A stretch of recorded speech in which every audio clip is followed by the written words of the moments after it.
আশুরার সিয়াম একজন ইমানদারের ক্যালেন্ডারের অত্যন্ত গুরুত্বপূর্ণ একটি ইবাদত। নবী করিম সাল্লাল্লাহু আলাইহি ওয়াসাল্লাম বলেছেন, সিয়াম ইয়াউমি আশুরা আহতাসিবু আলাল্লাহি আন ইউকাফিরা সানাতাল্লাতী ক্বাবলাহা। আশুরার দিনের সিয়াম এ ব্যাপারে আল্লাহ সুবহানাহু ওয়া তাআলার প্রতি আমার ধারণা হলো এর মাধ্যমে আল্লাহ সুবহানাহু ওয়া তাআলা এক বছর পূর্বের ছোটখাটো সমস্ত গুনাহসমূহকে মাফ করে দেন। প্রিয় নবী সাল্লাল্লাহু আলাইহি ওয়াসাল্লামের উপর রমাদানের সিয়াম ফরজ হওয়ার আগে তিনি আশুরার সিয়াম অর্থাৎ মুহররমের 10 তারিখের রোজা খুব গুরুত্বের সাথে রাখতেন। অনেকে জেনে থাকবো যে আশুরার সিয়াম একটি নয় বরং দুটি রাখা হলো সুন্নাহ।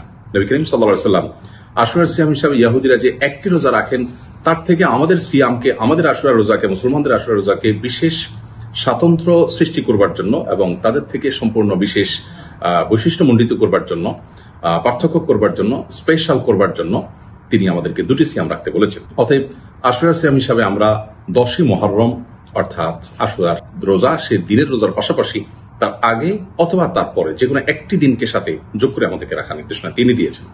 তবে নবী সাল্লাল্লাহু আলাইহি ওয়াসাল্লাম বলেছেন, যদি আমি আগামী বছর বেঁচে থাকি লাসুমান্না তাসআ ওয়াল আশিরা, তাহলে 9 এবং 10 এই দুই দিন রোজা রাখবো। অতএব আশুরার রোজা হিসাবে 9 এবং 10ই মুহররম রোজা রাখাটা বেশি উত্তম।